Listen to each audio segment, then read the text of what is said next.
Setelah pemakaman suami saya, putra saya mengantar saya ke jalan yang sepi.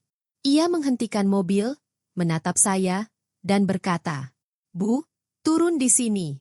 Bisnis dan rumah ini milikku sekarang." Saya berdiri di pinggir jalan berdebu hanya dengan tas di tangan. Putra saya pergi tanpa menoleh ke belakang. Saya tidak punya ponsel, tidak punya uang. Awalnya, saya pikir saya sendirian.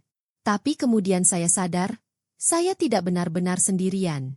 Saya bebas. Dialah yang terjebak. Tapi sebelum saya menceritakan apa yang terjadi, Anda harus tahu seperti apa kehidupan saya sebelum suami saya meninggal. Nama saya Diah Paramita. Saya lahir dengan nama Diah Kusuma, tetapi ketika saya menikah dengan suami saya, Baskara, pada tahun 1981, saya menjadi Diah Paramita. Selama lebih dari 40 tahun, hingga 3 minggu yang lalu, saya selalu menjadi istri Baskara. Dia adalah sahabat saya, rekan kerja saya, dan ayah dari 2 anak kami. Kini, saya duduk sendirian di beranda rumah kayu kami, di sebuah kota kecil bernama Ngadirejo, Jawa Tengah. Saya berusia 68 tahun. Tangan saya kaku karena sakit, tetapi pikiran saya masih tajam. Saya masih ingat bagaimana rasanya menguleni adonan roti setiap minggu pagi untuk putra saya, Rangga. Saya masih ingat menyisir rambut panjang putri saya, Kusuma, sebelum ia pergi ke sekolah. Saya sampaikan ini agar Anda mengerti. Sebelum semuanya berantakan, saya hanyalah seorang ibu yang percaya pada pentingnya membesarkan anak-anak yang baik. Baskara adalah pria yang tenang dan pekerja keras. Ia mencintai tanahnya. Dari nol, ia membangun kebun jeruk. Kakeknya telah mewariskan 15 hektar lahan kering dan kosong untuknya. Namun dengan kerja keras, Baskara mengubahnya menjadi kebun jeruk Paramita, yang terkenal di mana-mana karena jeruk organiknya yang manis. Lalu, suatu hari, kanker datang. Kanker pankreas. Ia sembuh hanya dalam 14 bulan. Penyakit bagaikan pembunuh diam-diam. Ia hanya memberi sedikit waktu untuk bersiap, tetapi tak pernah cukup untuk benar-benar hidup sambil tahu kematian sudah dekat. Awalnya, kami tidak memberitahu siapapun. Hanya kami berdua yang tahu. Biarkan Rangga dan Kusuma hidup bebas, kata Baskara suatu malam sambil berbaring di tempat tidur. Suaranya lembut, lemah karena obat. Jangan bebani mereka. Saya mengangguk karena saya mencintainya. Tapi di lubuk hati, saya sudah tahu seperti apa anak-anak kami. Ketika Rangga datang dari Jakarta, ia mengenakan setelan mahal dan beraroma parfum asing. Kata-kata pertama yang ia ucapkan di meja makan bukanlah, "Mama, apa Mama baik-baik saja?" Melainkan, "Mama, apa rencana Mama dengan rumah dan kebun ini?" Saat itu, Baskara sedang tidur di lantai atas, menahan sakit. Saya menatap wajah anak saya, mencari anak laki-laki kecil yang dulu berlari riang di antara pepohonan jeruk bersama ayahnya. Tapi sekarang, yang saya lihat hanyalah seorang pria yang dipenuhi pikiran tentang uang dan tatapan dingin. 3 hari kemudian, Kusuma datang dari Bandung. Ia membawa 6 koper besar dan beraroma parfum mewah. Usahanya gagal lagi, dan setiap kali di masa lalu, Baskara selalu memberinya uang untuk memulai kembali. Kali ini, ia menangis sekeras-kerasnya dan memeluk ayahnya. Ia bahkan tidur di sampingnya pada malam sebelum ayahnya meninggal. Kupikir mungkin ia benar-benar peduli. Tapi aku salah. Pemakaman Baskara sederhana saja, sesuai keinginannya. Ia dimakamkan di sebuah bukit kecil, memandangi pepohonan jeruk di bawahnya. Bunga-bunga mulai bermekaran. Aku berdiri bersama kedua anakku saat jenazahnya diturunkan. Rangga merangkulku, tapi kaku, seolah ia tak peduli. Kusuma menangis sekeras-kerasnya di balik sapu tangan bertuliskan namanya. Kepala desa berkata, ia sudah tenang sekarang. Tapi aku bertanya-tanya apakah itu benar. Setelah semua orang pergi, rumah itu begitu sunyi. Keheningan yang menusuk tulangku. Para tetangga datang membawa makanan dan cerita tentang kebaikan Baskara. Tapi tak seorang pun bercerita tentang bagaimana ia membangun semua ini dengan tangan kosong. Malam itu, aku menyiapkan kamar tamu untuk anak-anakku. Tapi pagi harinya, Rangga duduk di meja dengan laptopnya, seperti sedang rapat bisnis. Kusuma sedang menggulir ponselnya. "Bu, kami rasa lebih baik menyelesaikan warisan secepatnya," kata Rangga. Aku menatapnya. "Apa maksudmu?" Ia mengeluarkan sebuah map. Ini surat wasiatnya. Ayah yang menandatanganinya. Rumah dan kebun buah ini sekarang milikku. Ibu akan mendapat uang saku setiap bulan. Tapi ibu tidak sanggup mengurus kebun ini lagi. Kami yang akan mengurusnya. Aku membuka map itu. Kertasnya bukan dari pengacara keluarga kami. Dan tanda tangannya terlihat terlalu rapi. Terlalu sempurna untuk tangan Baskara yang lemah. Ibu menyuruhnya menandatangani ini saat dia setengah sadar. Kan? Tanyaku pelan. Ayah masih sadar, sahut Rangga cepat. Tapi tatapannya tak menatapku. Lagi pula, ada pengembang yang menawarkan 7 miliar. Waktunya hidup baru. Hidup baru? Ulangku. Apa ibu pikir hidup yang ayah dan ibu bangun ini sia-sia hanya karena tidak menghasilkan uang cepat? Kebun buah ini sudah tua, kata Kusuma sambil melipat tangannya. Tidak ada masa depan di sini. Kami hanya menginginkan yang terbaik untukmu. Aku jadi marah. Kebun ini bukan sekadar pohon. Ini keringat ayahmu, impiannya. Ini janji kita untuk merawat tanah ini dan berbagi buahnya dengan panti asuhan setiap tahun. Kau mau membuang semuanya? Bu, realistislah, desah Rangga. Ibu sudah tua. Ini atas nama ibu, tapi kami punya hak penuh. Katakan saja ya. Saat itu, aku tahu ini bukan rencana mendadak. Mereka sudah merencanakannya sejak lama. Keesokan paginya, mereka sudah menunggu dengan sebuah koper kecil. Bu, pakaian dan obat-obatan ibu sudah kami siapkan, kata Kusuma manis. Kami akan membawa ibu ke panti jompo yang bagus. Di sana indah. Aku tidak mau pergi ke panti jompo, kataku dingin. Jangan dipersulit, gumam Rangga. Kontraknya akan segera ditandatangani. Aku menatap mereka. Anak-anakku tak lagi tampak seperti keluarga. Mereka tampak seperti orang asing. Kukatakan aku akan mengambil obatku. Mereka membiarkanku pergi dengan lega. Tapi di lantai atas, aku minum lebih dari sekadar obat. Dari kotak tersembunyi di lemari, aku mengeluarkan paspor, akta kelahiran, dan akta tanah asli seluas 5 hektar yang kubeli sebelum menikah. Mereka tidak tahu tentang itu. Tanah itu adalah bagian terbaik dari kebun buah. Dan sekarang, itu akan mengubah segalanya. Aku kembali turun dengan tasku, lebih berat dari sebelumnya. Putraku membukakan pintu mobil. Ayo, Bu. Aku duduk di kursi belakang dengan tenang. Biarkan mereka berpikir aku sudah menyerah. Tapi di dalam, aku sudah mulai merencanakan. Kami berkendara melewati rumah, pohon jeruk yang sedang berbunga, pasar, sekolah, dan ladang. Kenanganku berlalu bagai gambar dalam buku. Tapi alih-alih menuju kota besar, Rangga berbelok menyusuri jalan kecil menuju sawah dan pohon karet. Jalan itu kosong kecuali beberapa truk tebu. Setelah 20 menit, ia menghentikan mobil. Ia menoleh ke arahku dan berkata datar. Ini tempatnya, Bu. Aku menatapnya bingung. Tempat apa? Rangga menatapku lama. Bu, katanya, kita harus jujur pada diri sendiri. Kalau ibu di rumah saja, ibu akan mengganggu semua rencana kita. Ibu akan mengurus kebun, surat wasiat, dan pengembang. Cara paling bersih begini. Bu, ibu sudah bawa obat-obatan dan pakaian.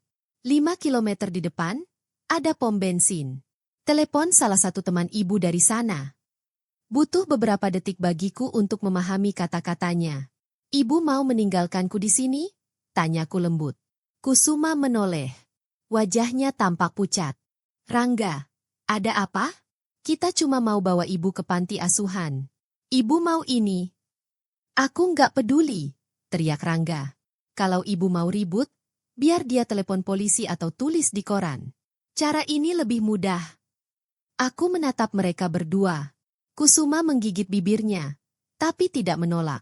Maaf, Bu, bisiknya. Aku butuh uang. Aku punya banyak utang. Saat itu juga, semua keraguan terakhir di hatiku sirna. Aku membuka pintu, menenteng tas dan koper kecil yang telah mereka siapkan. Semilir angin sore menerpa wajahku, bercampur dengan aroma tanah basah. Aku berdiri di pinggir jalan, memperhatikan mobil mereka pergi tanpa menoleh ke belakang. Kusuma masih melihat ke balik jendela belakang sejenak. Tatapannya kosong, Lalu mobil itu berbalik dan menghilang. Tidak ada ponsel di tasku. Mereka pikir aku hanya membawa obat-obatan dan pakaian. Tapi mereka tidak tahu aku juga membawa paspor, akta kelahiran, dan surat tanah yang bisa menggagalkan semua rencana mereka. Dan saat aku berdiri di jalan yang kosong, aku menyadari bahwa aku tidak sendirian. Aku bebas. Bebas dari berpura-pura mencintai kedua anak ini hanya karena mereka anakku. Bebas dari selalu memaafkan mereka. Aku mulai berjalan, bukan ke arah yang mereka katakan, melainkan ke arah sebaliknya, menuju masa depan yang tak terbayangkan. Langkahku mantap di jalan berdebu. Di kejauhan, langit memerah saat matahari terbenam. Apa yang mereka pikir telah mereka buang justru akan menjadi hal yang menghancurkan mereka. Perjalanan ke kota memakan waktu hampir 2 jam. Sepatu flat hitam saya, yang saya pakai di pemakaman Baskara, menggesek tumit saya hingga terasa sakit. Namun, rasa sakit di kaki saya tak sebanding dengan amarah yang membara di dada saya setiap kali saya memikirkan wajah Rangga dan Kusuma. Matahari mulai terbenam ketika saya melihat papan kayu tua, SPBU dan toko kelontong Sumber Makmur, 500 M. Stasiun itu terletak di pinggir Ngadirejo. Stasiun itu milik keluarga Mulyono, orang-orang yang sudah lama ku kenal. Semakin dekat, ku dengar deru sepeda motor dan deru pompa bensin. Para petani sedang duduk di bangku panjang di depan toko, minum teh botol. Ketika aku lewat, seseorang memanggil, "Bu Diah." Aduh, ibu kelihatan capek sekali. Aku menoleh. Ternyata Pak Mulyono, berdiri di ambang pintu, masih mengenakan celemek bernoda oli. Wajah tuanya penuh kekhawatiran. "Saya mendengar kabar duka ini, Bu. Saya turut berduka cita. Pak Baskara orang baik." Aku mengangguk. "Terima kasih, Pak. Boleh saya pakai teleponnya?" "Tentu saja, Bu. Silakan masuk. Duduk, minum air." Aku berjalan masuk ruangan kecil di belakang toko. Udara di sana berbau solar bercampur kopi instan. Di atas meja terdapat telepon hitam dengan kabel spiral. Saya tidak menelepon teman atau tetangga. Saya menelepon satu-satunya orang yang benar-benar bisa membantu. Pak Noto, pengacara keluarga yang telah menangani semua urusan hukum kami selama 30 tahun. "Bu Diah," suaranya yang berat terdengar, "saya mencoba menghubungi Anda kemarin. Kenapa Anda tidak datang ke pembacaan surat wasiat?" Saya terdiam. "Pembacaan surat wasiat?" "Ya." Rangga membawa dokumen. Tapi saya curiga tanda tangan almarhum Pak Baskara palsu. Saya ingin memastikannya dengan Anda, tetapi nomor Anda tidak aktif." Saya menarik napas dalam-dalam, menahan amarah. "Pak Noto, saya butuh bantuan Anda. Dan saya butuh ini agar berjalan lancar." Ada jeda. Lalu dia berkata, "Bisakah Anda datang ke kantor saya dalam 1 jam?" "Ya," jawab saya. Sebelum meninggalkan kantor polisi, saya membeli ponsel murah dan mengambil uang tunai dari saku rahasia di tas saya. Itu adalah uang darurat yang Baskara katakan untuk selalu saya bawa. Sejak mobil kami mogok di jalan bertahun-tahun yang lalu. Ketika saya mencoba membayar air, Pak Mulyono menolak. "Tidak perlu, Bu. Simpan saja. Kalau butuh apa-apa, beritahu saya." Kebaikannya hampir membuat saya menangis. Tapi saya tidak menangis. Saya tidak menangis bahkan ketika tanah menutupi peti mati Baskara, dan saya tidak akan menangis sekarang. Saya melangkah keluar dengan koper dan tas saya. Jalanan sore itu sepi. Sinar matahari menyinari aspal yang panas. Untuk pertama kalinya sejak kematian Baskara, saya merasa langkah saya adalah langkah saya sendiri, bukan dipaksa orang lain. Di ujung jalan, kantor Pak Noto sudah menunggu. Dan dengan itu, pertempuran pun siap saya mulai. Kantor Pak Noto berada di lantai 2 sebuah rumah tua bergaya kolonial di Jalan Diponegoro, di pusat Ngadirejo.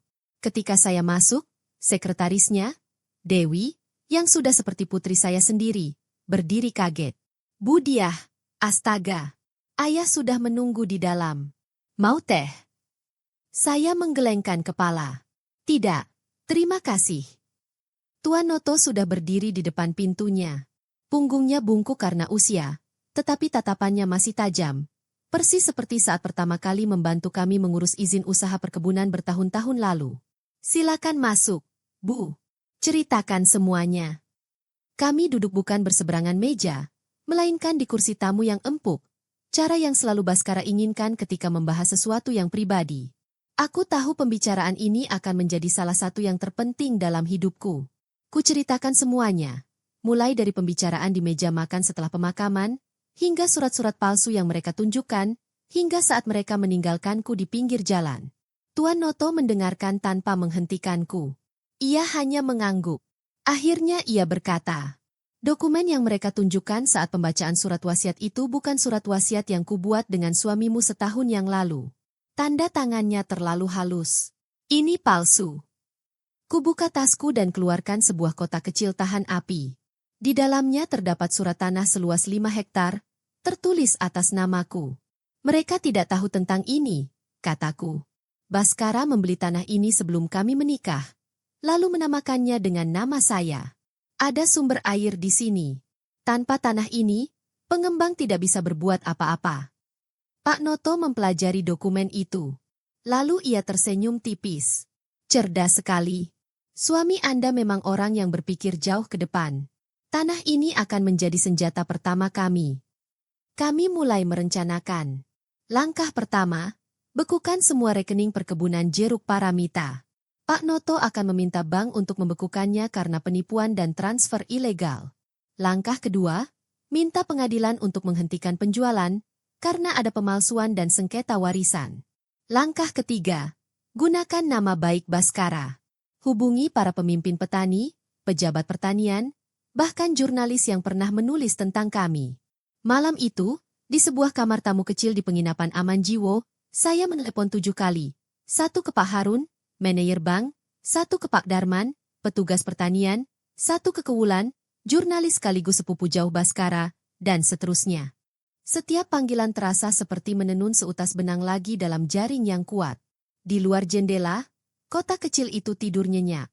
Mereka tak tahu bahwa sejak malam ini, dia yang dulu, ibu yang selalu mengalah, telah tiada. Yang tersisa hanyalah dia yang siap bertarung. Keesokan paginya, saya duduk di ruang tamu kantor Pak Noto sebelum jam menunjukkan pukul 9.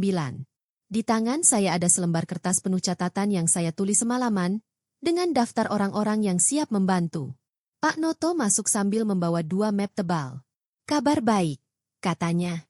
Bank Nusantara telah membekukan rekening perkebunan. Tidak ada uang yang bisa dipindahkan sampai pengadilan memutuskan. Saya tersenyum. Itu berarti Rangga dan Kusuma tidak bisa membayar pengembang. Betul, Pak Noto mengangguk. Saya juga mengajukan penundaan penjualan. Pengadilan tidak akan mengizinkan pemindahan hak atas tanah sampai kasus ini selesai. Seolah surga setuju, telepon baru saya berdering.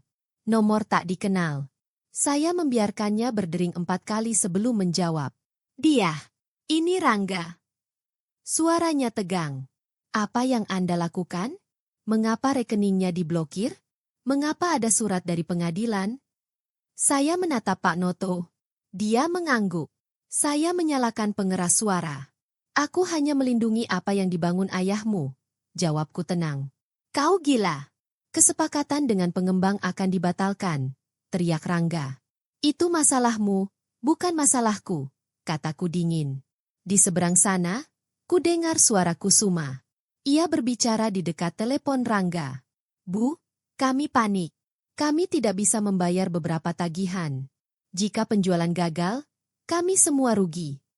Kau sudah memutuskan aku pergi ketika kau meninggalkanku di jalan kemarin.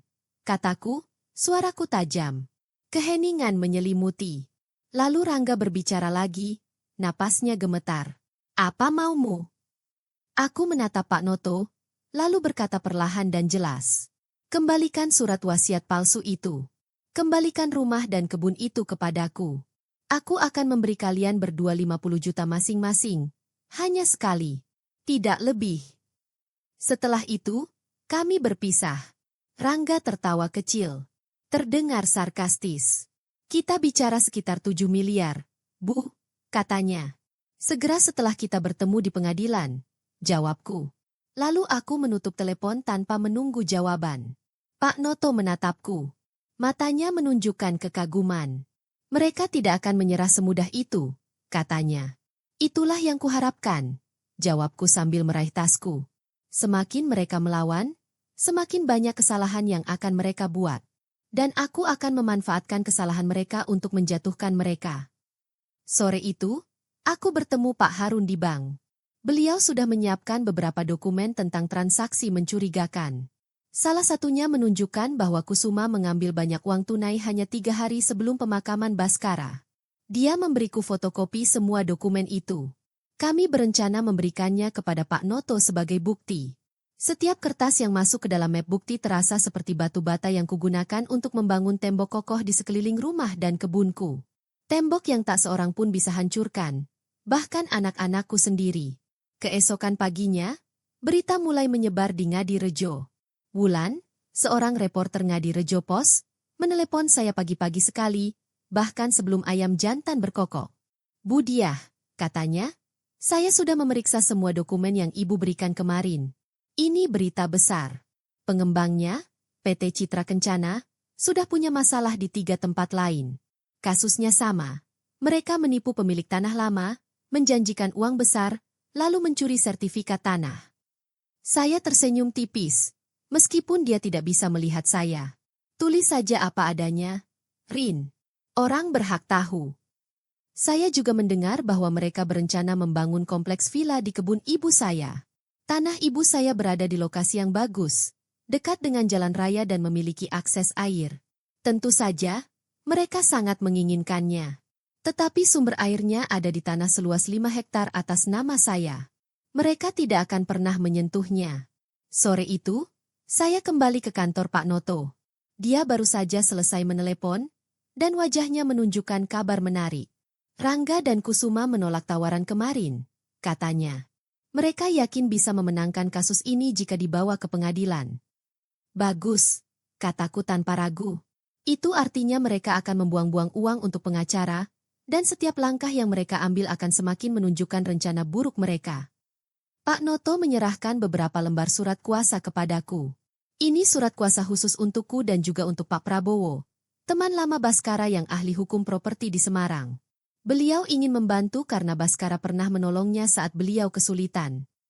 Aku menandatangani tanpa berpikir 2 kali. Rasanya seperti menutup pintu terakhir untuk Rangga dan Kusuma. Sore itu, teleponku berdering lagi. Itu nomor Rangga. Aku menjawab, Bu, tolong bantu kami. Kami masih keluarga. Kenapa harus begini?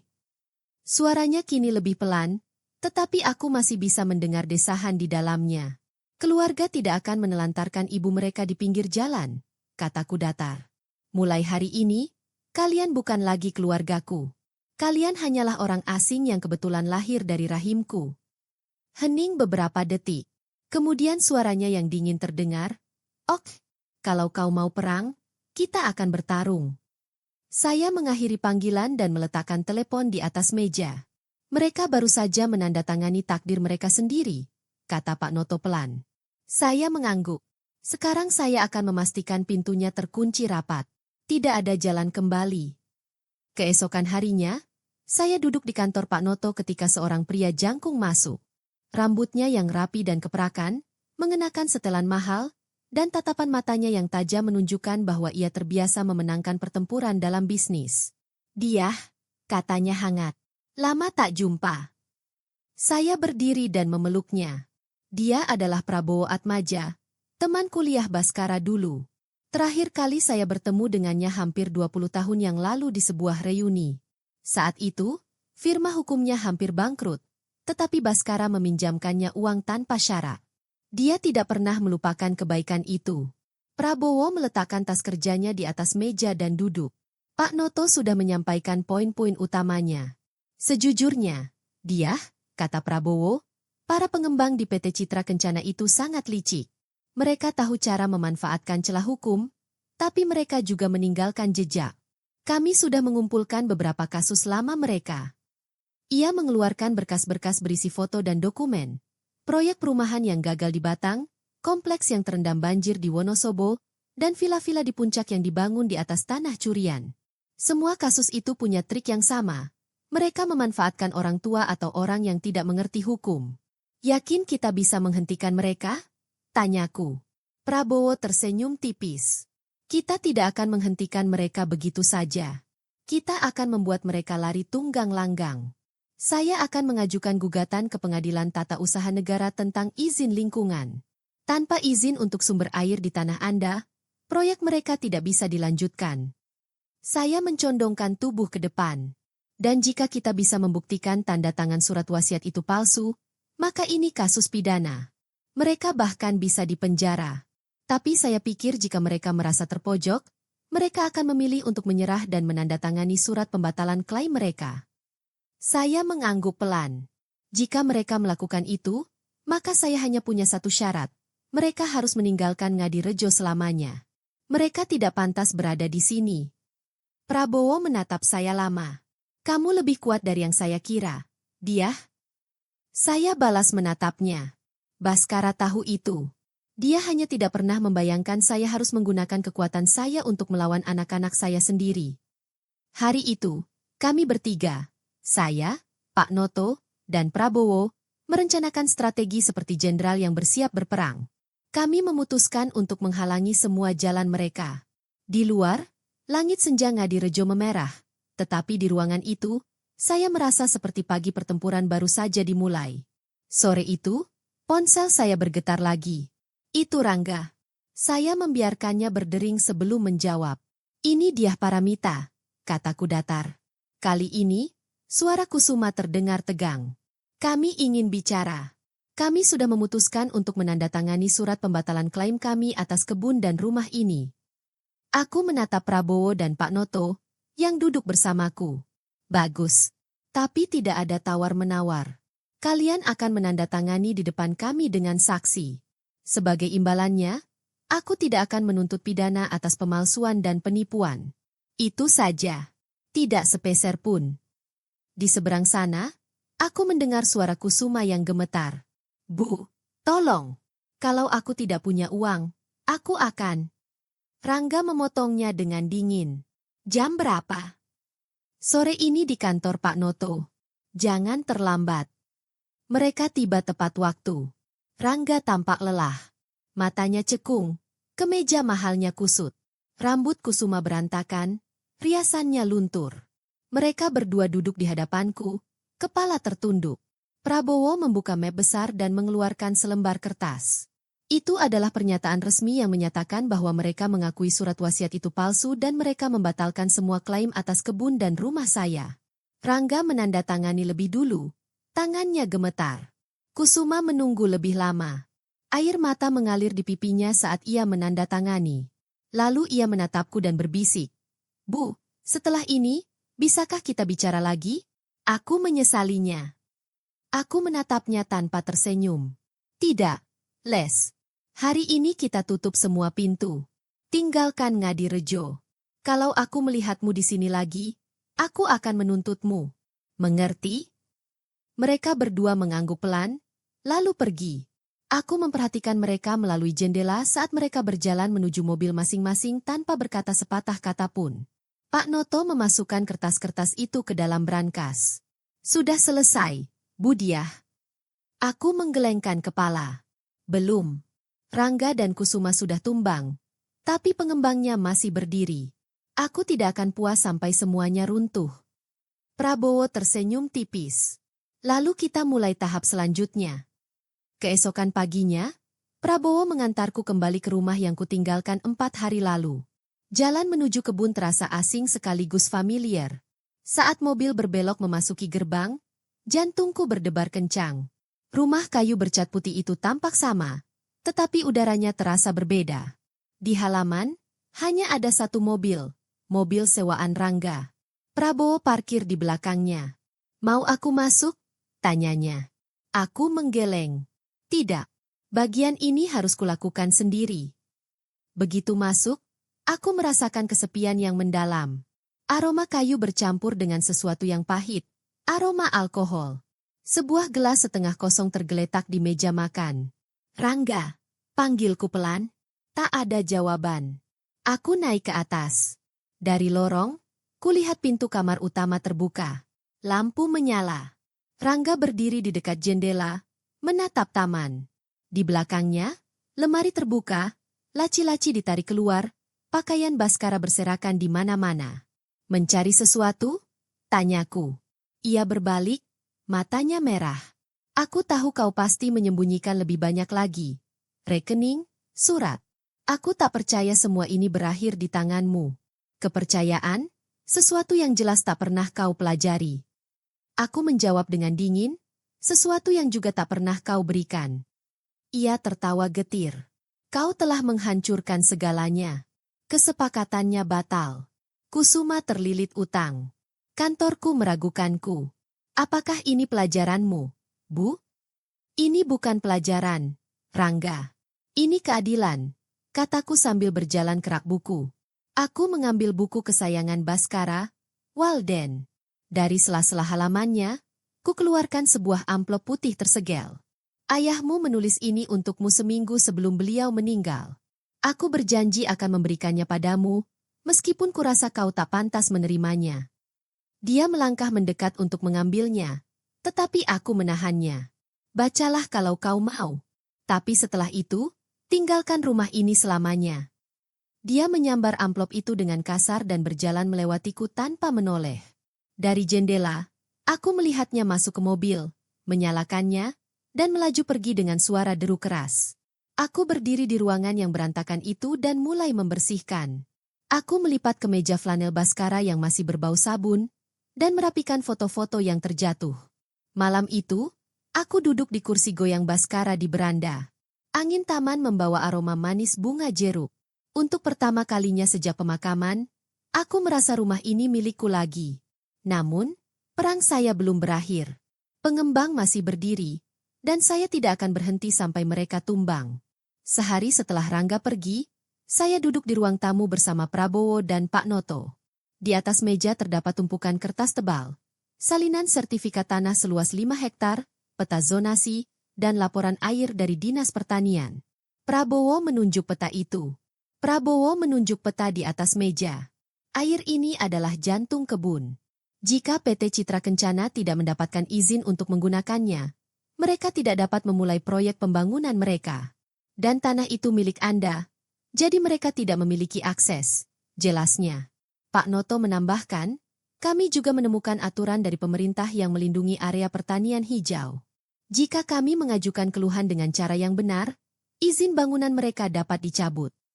Hari itu, kami mempersiapkan 3 langkah. Pertama, kami menulis surat resmi kepada Badan Lingkungan Hidup untuk menyatakan bahwa PT Citra Kencana melanggar aturan dan merusak sumber air. Kedua, kami meminta perlindungan hukum atas lahan seluas 5 hektar, agar tidak ada yang bisa menjual atau menggunakannya tanpa izin saya. Ketiga, kami mengajukan gugatan ke pengadilan, dengan menunjukkan bukti bahwa izin mereka melanggar hukum. Sore itu, Wulan dari Ngadirejo Post menelepon. Bu Diah, besok berita kami akan dimuat di halaman depan. Wartawan dari Suara Jawa Tengah juga ingin melaporkan ini. Mereka bilang perusahaan ini sudah berkali-kali menipu orang. Bagus, Rin, jawab saya. Pastikan publik tahu ini bukan hanya tentang lahan. Ini tentang masa depan petani. 2 hari kemudian, berita itu menyebar kemana-mana. Media sosial lokal dipenuhi foto-foto kebun jeruk dan tagar seperti Safe Ngadirejo dan Rejek Citra Kencana. Beberapa tetangga datang ke rumah saya untuk membantu. Ada yang berjanji untuk berbicara di pengadilan, yang lain menawarkan uang atau makanan. Namun kemudian, seperti yang saya duga, PT Citra Kencana mengirimkan 2 pria berjas mewah ke rumah saya. Mereka tersenyum dan memperkenalkan diri sebagai pengacara.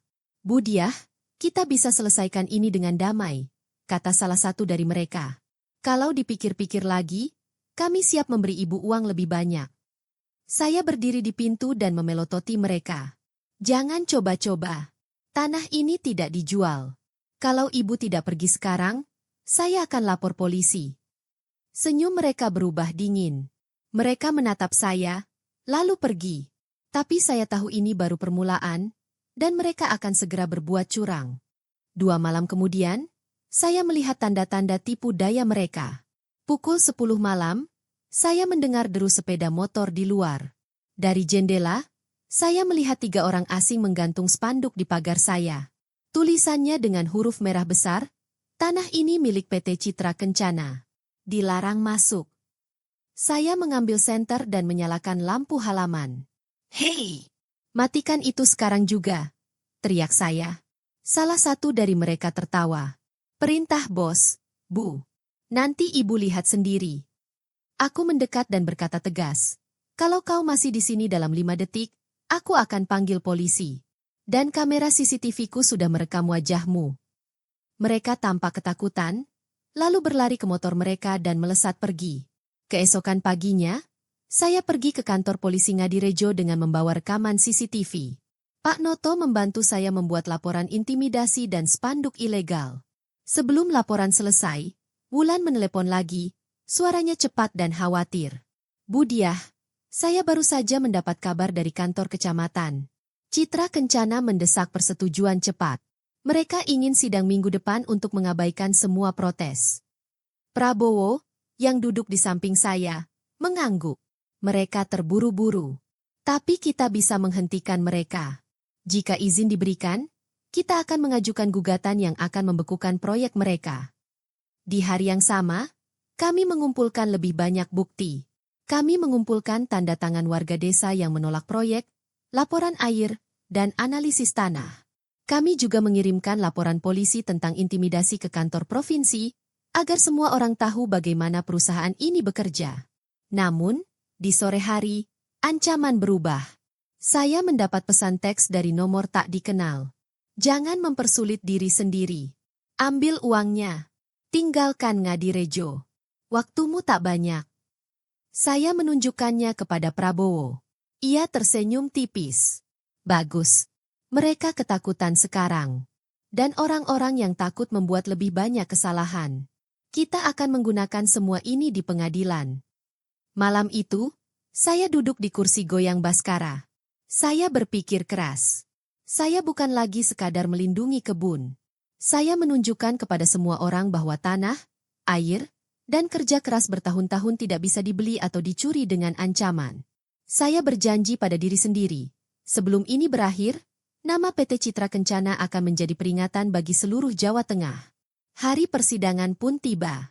Kami berangkat subuh bersama Prabowo dan Pak Noto. Kabut menyelimuti jalan saat kami berkendara dari Ngadirejo ke Semarang. Kami melewati pohon jeruk yang sedang berbunga. Saya memandanginya lama-lama, mengingatkan diri sendiri mengapa saya berjuang. Sidang pengadilan itu ramai. Para wartawan menunggu, termasuk Wulan, yang melambaikan tangan ke arah saya. Saya hanya mengangguk kecil. Hari ini untuk pengadilan, bukan media. Sidang dimulai pukul 9. Tim PT Citra Kencana masuk dengan wajah percaya diri, memegang map tebal. Prabowo berdiri sebagai pengacara saya. Suaranya tenang namun tegas. Ia menunjukkan bukti-bukti kami, pelanggaran zonasi, ancaman air, intimidasi, foto-foto spanduk ilegal, rekaman CCTV, dan laporan polisi. Kemudian pengacara Citra Kencana berbicara. Mereka mengatakan saya menghalangi pembangunan dan tidak peduli dengan kemajuan ekonomi. Hakim, seorang pria parubaya dengan mata tajam, bertanya, "Tunjukkan bukti sah izin lingkungan Anda." Pengacara mereka memberikan dokumen. Prabowo segera membacanya. Wajahnya berubah serius. Kemudian ia berdiri lagi. "Yang mulia, izin ini palsu. Tanggal penerbitannya sebelum tanggal survei. Itu berarti dokumen ini palsu." Ruang sidang bergemuruh dengan keterkejutan. Hakim mengetuk palunya. Pengadilan akan memverifikasi ini. Jika benar, proyek akan dibekukan sampai ada keputusan akhir. Saya merasa lega tetapi tetap tenang. Ini baru langkah pertama. Setelah sidang, para wartawan mengerumuni kami. Prabowo hanya berkata, "Kami percaya hukum akan berpihak pada kebenaran. Tanah ini adalah nyawa Ngadirejo." Sambil berjalan menuju mobil, saya berkata kepada Prabowo, kalau izinnya dibekukan, mereka akan semakin nekat. Ia mengangguk. "Ya." Dan kalau nekat, mereka akan membuat kesalahan yang lebih besar. Tak sampai 2 minggu kemudian, Wulan menelepon, nyaris tak bisa menyembunyikan kegembiraannya. "Bu Diah, berita besar. Kejaksaan baru saja mengonfirmasi, Adrian Halim, Direktur PT Citra Kencana, kini menjadi tersangka pemalsuan dokumen. 3 proyek lain juga sedang diselidiki. Kasus kami memicu semuanya." Saya duduk di meja dengan secangkir teh hangat, membiarkan berita itu meresap. Akhirnya, permainan mereka berakhir. Sore harinya, saya mendapat telepon dari nomor tak dikenal. Suaranya terdengar putus asa. Bu Diah, ini manajemen PT Citra Kencana. Kami menghentikan semua rencana di Ngadirejo. Kami tidak akan melanjutkan proses hukum. Mohon batalkan gugatan ini. Saya tersenyum tipis. Anda boleh menghentikan proyek Anda, tetapi gugatan ini tetap berlanjut. Semua orang harus tahu apa yang Anda lakukan. Lalu saya menutup telepon. Sore itu, Pak Noto membawa dokumen resmi. Sudah selesai, Bu. Mereka sudah menyerah. Saya duduk di kursi goyang Baskara, memandangi pohon jeruk. Udara terasa segar, seolah badai telah berlalu. Saya tidak merasakan kegembiraan, hanya kelegaan yang mendalam. Malam itu, saya mendapat pesan lagi dari Kusuma, yang terus mengirimi saya pesan sejak skandal itu terbongkar. Saya menghapusnya, seperti yang lainnya. Rangga juga tidak pernah menghubungi saya lagi. Saya dengar dia diam-diam meninggalkan Jakarta. Namanya hancur. Di malam yang sunyi di Ngadirejo, saya menyadari sesuatu. Saya telah menang bukan hanya untuk diri saya sendiri, tetapi untuk Baskara, untuk kebun, dan untuk semua orang yang percaya bahwa ada sesuatu yang tidak bisa dibeli. 3 bulan kemudian, kehidupan di Ngadirejo kembali damai. Perkebunan jeruk kembali semarak. Para pekerja merawat pohon-pohon, dan anak-anak berlarian di antara barisan pohon sambil tertawa. Kali ini, saya tidak bekerja sendirian. Bagus, seorang petugas pertanian, merekomendasikan putrinya, Kirana, untuk mengelola perkebunan. Kirana cerdas dan energik. Ia memahami pertanian organik dan memiliki ide-ide baru. Hanya dalam sebulan, ia merencanakan kunjungan sekolah ke kebun dan pesta panen untuk desa. Dari keuntungan musim panen, saya memulai beasiswa bernama Beasiswa Baskara Paramita untuk anak-anak muda di Ngadirejo yang ingin belajar bertani. Nama Baskara kini tak hanya terpatri di gerbang perkebunan, tetapi juga dalam mimpi anak-anak yang akan melindungi tanah. Malam harinya, saya masih duduk di kursi goyang Baskara, berbicara lembut seolah-olah ia ada di samping saya. Semua yang kami rencanakan berhasil. Kebun aman. Pesan dari Kusuma masih datang, tetapi saya menghapusnya. Rangga tak pernah menghubungi lagi. Namun saya tidak merasa sedih. Kesedihan saya telah lama berakhir. Di hari mereka meninggalkan saya. Sekarang saya bukan lagi seorang ibu yang menunggu kepulangan seseorang. Akulah penjaga negeri ini, seorang perempuan yang tahu hati dan kekuatannya. Angin malam membawa aroma tanah dan bunga. Di kejauhan, ku dengar tawa para pekerja setelah hari yang panjang. Ku pejamkan mata, akhirnya merasakan kedamaian. Warisan ini akan tetap hidup, bahkan tanpa mereka yang pernah kukira akan melindunginya. Dan akhirnya, aku benar-benar bebas.